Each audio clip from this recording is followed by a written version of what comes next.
Salam sejahtera Malaysia. Denyut nadi suara rakyat bergema di channel ini. Sebelum kita mulakan berita pada hari ini, jangan lupa tekan butang subscribe, like dan share. Sila tinggalkan komen anda. Denyut nadi suara rakyat terus bergema di channel ini. Salam sejahtera Malaysia. Denyut nadi suara rakyat bergema di channel ini. Terima kasih tuan-tuan dan puan yang dihormati sekalian kerana sudah bersama-sama dengan channel saya sejak sekian lama. Terima kasih pada yang sudah tekan butang subscribe.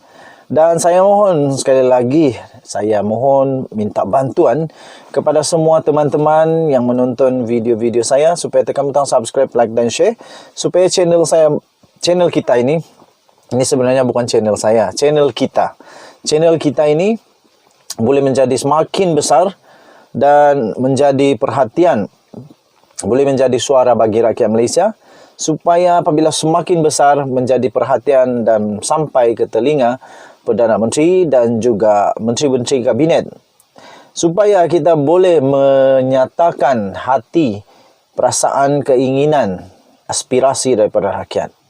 Tuan-tuan dan puan yang dihormati sekalian, tidak sampai pun 10 jam Datuk Seri Anwar Ibrahim mengumumkan kabinet menterinya, tiba-tiba DAP mengeluarkan kenyataan yang amat mengejutkan.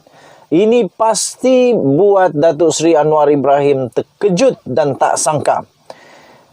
Apa tidaknya DAP Pulau Pinang kecewa dengan komposisi kabinet yang diumumkan oleh Datuk Seri Anwar Ibrahim dan mendakwa bahawa komposisi itu tidak seimbang. Wow, mana yang tak seimbang ni?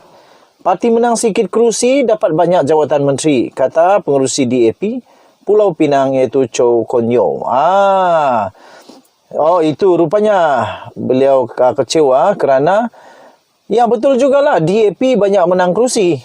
Tapi mungkin kerana DAP dapat kerusi sedikit, mungkin kerana itu DAP Pulau Pinang merasa agak kecewa dan terkejut kerana mungkin sedikit saja daripada DAP yang berada di dalam kabinet. Okey, DAP Pulau Pinang telah menyifatkan komposisi politik kabinet yang baru diumumkan oleh Perdana Menteri adalah sebagai tidak seimbang walaupun bersetuju dengan pembentukan kabinet yang lebih kecil. Jadi mungkin ada sebabnya kenapa DAP tidak bersetuju ataupun kurang minat dengan komposisi itu kerana mereka mendakwa komposisi itu mungkin tidak seimbang, agak tidak adil bagi mereka bagi parti DAP yang memang mendapat banyak kemenangan di dalam Pakatan Harapan. Jadi walaupun begitu, saya berharap semoga DAP tidak terlalu mempersoalkan sehingga menimbulkan syak kepada pihak lawan pada Pakatan Harapan. Pengerusi DAP Pulau Pinang iaitu Chow Kon Yeow berkata, terdapat parti politik yang kerusinya kurang berbanding DAP tetapi sebaliknya mendapat lebih banyak jawatan menteri, katanya. Mungkin itu yang dia maksudkan ialah apalagi kalau bukan Barisan Nasional. Mungkin DAP Pulau Pinang tak begitu seronok melihat komposisi kabinet Anwar Ibrahim lebih banyak BN daripada DAP, sedangkan DAP banyak menyumbangkan ahli parlimen kepada Pakatan Harapan. Katanya sebuah parti politik meraih kerusi kurang berbanding DAP pada PRU15 tetapi mendapat 2 kali ganda bilangan menteri berbanding DAP, katanya. Dan seterusnya dia kata, kami kecewa kerana tiada seorang pun daripada 7 ahli parlimen DAP Pulau Pinang dilantik sebagai menteri. Walaupun kami faham akhirnya keputusan Perdana Menteri untuk memilih siapa yang patut berada dalam kabinet yang katanya pada hari ini.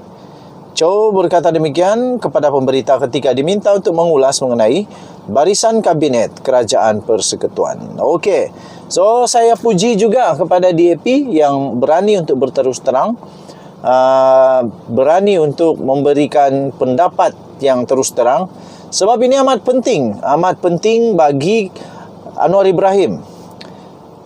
Saya fikir apa yang DAP lakukan itu adalah bagus kerana ini menunjukkan bahawa kabinet baru Anwar Ibrahim ini boleh ditegur. Komposisi baru kerajaan perpaduan negara Malaysia ini dibolehkan untuk menegur, untuk memberikan peringatan, tetapi jangan sampai memfitnah. Baiknya, bagusnya dengan kerajaan perpaduan sekarang ini ialah orang boleh menyatakan suara hati tanpa apa-apa pun diambil tindakan. Sebab itulah reformasi yang ingin dibawa oleh Anwar Ibrahim, iaitu semua orang ada hak untuk bersuara tanpa diberikan ugutan dan tekanan selepas menyuarakan pendapat. Jangan sampai macam dulu-dulu.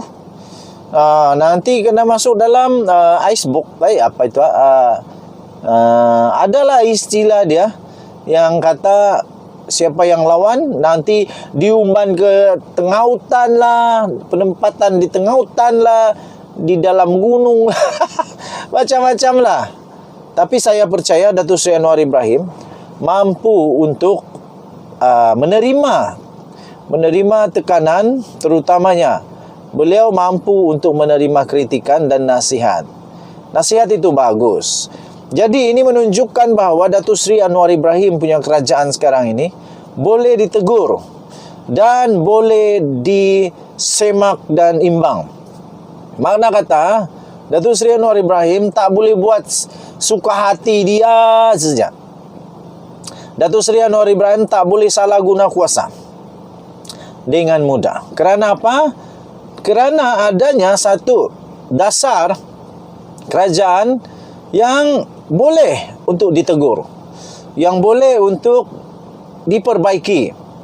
Itu yang kita mau. Jadi tahniah juga diucapkan kepada DAP yang boleh menjadi semak dan imbang. Saya harap selepas ini DAP walaupun berada dalam Pakatan Harapan yang sama, sekiranya Datuk Seri Anwar Ibrahim salah langkah atau ada potensi untuk salah langkah, tegur saja.